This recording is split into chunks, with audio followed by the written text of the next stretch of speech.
One of the most surprising outcomes from this week's sorry saga, the European Union has gained a new cult hero.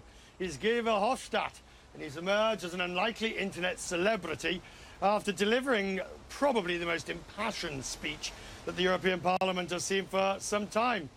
Politico called him a political rock star in an article entitled V for Verhofstadt. Before becoming an internet celebrity, he began his week speaking to me on this programme, where he called for action from the Greek government. And what Greece needs is not cuts in the wages of the people, in the pensions of the people. What Greece needs is to end the clientelistic system that exists in the country, to end the corruption, to downsize the public sector, to open a number of markets who are not open. That is what we need. And I have my doubts if Mr. Tsipras, who is in fact the leader of a leftist government, is capable to come forward with such in-depth reforms we desperately need. Now, Wednesday's speech was where things went viral. His 7-minute address directly to Alexis Tsipras has been viewed several million times on a variety of platforms in all sorts of languages, and it's been shared 85,000 times on Facebook. Only we are sleepwalking. The last months we are running to a Brexit, I have more the impression. But it is not you and it is not we who shall pay the bill. It's going to be the ordinary Greek citizens who are going paying the bill. 80% of your people want to stay in Europe and in the Eurozone. So show what you can now and show that you're a real leader and not a false prophet. Do it! Mr. Verhofstadt is not taking his newfound fame lightly. He tweeted, "If going viral leads to solutions, we should try it more often in Europe." I'm joined, delightedly, by the man himself, Guy Verhofstadt, President of the Alliance of Liberals and Democrats in Europe and the former Belgian Prime Minister. Sir, it is always wonderful to have you on the programme, but even you must have been surprised by the way in which your impassioned, direct appeal to Tsipras took everyone by storm.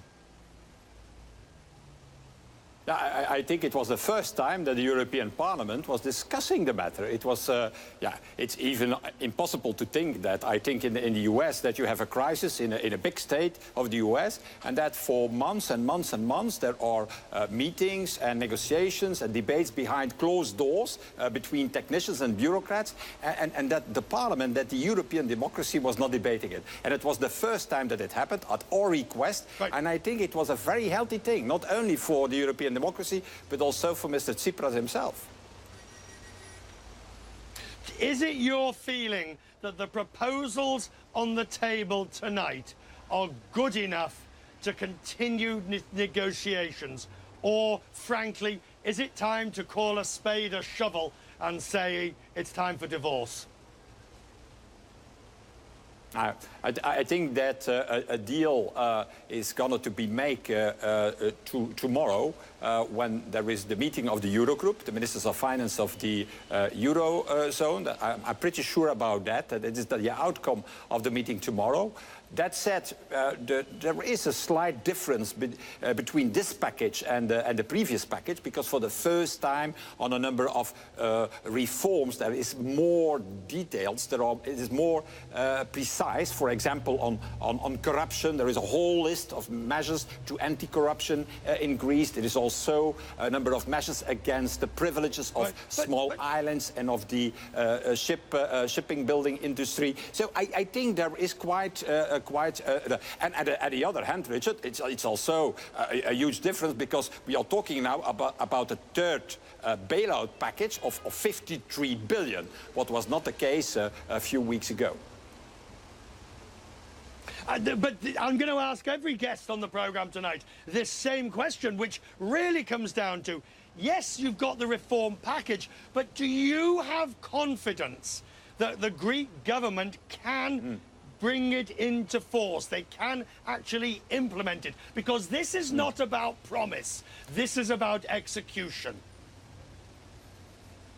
There are still some doubts, and I'm pretty sure that tomorrow, in the meeting of the Eurogroup, of the Ministers of Finance, there are going to be a number of these Ministers of Finance who are going to raise this question.